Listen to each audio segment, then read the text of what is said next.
எடப்பாடி பழனிசாமி ஐயோ ஐயோ பாவமா இருக்கு அந்த குரூப். அதாவது கூட்டணி ஒருத்தன் கூட வச்சுக்க மாட்டேங்கிறான் பொல்லம்பி தள்ளுதுங்க ரெண்டா. அது கூட்டணி எப்பொழுது சேருவீர்கள்? சீக்கிரம் இன்னும் ஒரு வருஷம் இருக்குல்ல, அப்ப நல்ல கூட்டணியை சேர்ப்பான். எப்பங்க யாரங்க சேர்ப்பீங்க? ஒருத்தனும் சேர வரமாட்டாங்கிறான். இது எப்படி இருக்குன்னா, ஒரு கோழி ரெக்கையும் மண்ணாங்கட்டியும் பேசிக்கிச்சான். அப்ப கோழி ரெக்கை சொல்லியிருக்கு, காத்து வந்து என்னை அடிச்சுட்டு போயிருது, அதனால காத்தடிக்கிறப்ப நீ என் மேல வந்து உட்காந்துக்க, நம்ம ரெண்டு பேரும் செட்டில் ஆயிடலாம் அப்படின்னு சொல்லியிருக்கு.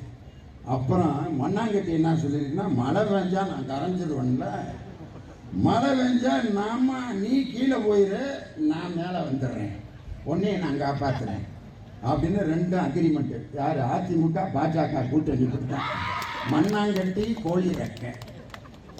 நான் வந்து மேலே வந்துக்கிறேன், மழை பெஞ்சா உன்னையும் நான் காப்பாற்றுறேன் அப்படின்னு ரெண்டும் கூட்டணி வச்சு மழையும் காத்தும் ஒன்னா அடிக்க போகுது. 2026 மண்ணாங்கட்டியும் கரைஞ்சிரும், கோழி ரெக்கையும் பறந்துடும். 2026 உதயசூரியன் சின்னம் தான் 234 தொகுதியிலும் வெற்றி பெற்று என் தலைவர் மு.க. ஸ்டாலின் அவர்கள் தான் 2026 ஆகஸ்ட் 15 கொடியேற்றுவார். தெரியல, இடையில ஒருத்தரா வந்து பயமுறுத்திட்டு இருக்கான். திடீர்னு செங்கோட்டையன் அவர்களுடைய கூட்டத்தில் சேர தூக்கிட்டு பொத்துன்னு அடிக்கிறான். ஏன்டா அடிச்சுக்கிறீங்க அப்படின்னா, தலைமையில பின்ன எப்படி இருக்கேன், ராஜேந்திர பாலாஜி ஒருத்தனை சால்வை போட வந்தவன பலான்னு கன்னத்துல சால்வை போட்டேன், அது சால்வை போட்டேன் உனக்கு போட்டேன் பாரு, என் புத்தியை நான் செருப்படுத்த அடிச்சுக்கிறேன்.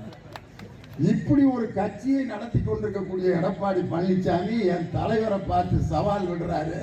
2026 எடப்பாடி பழனிசாமி தான் முதல்ல. ஐயா, என் தலைவன் தான் 2026 ஆகஸ்ட் 15 சென்னை ஜார்ஜ் கோட்டையில எங்கள் தலைவர் மு.க. ஸ்டாலின் தான் கொடியேற்றுவார்.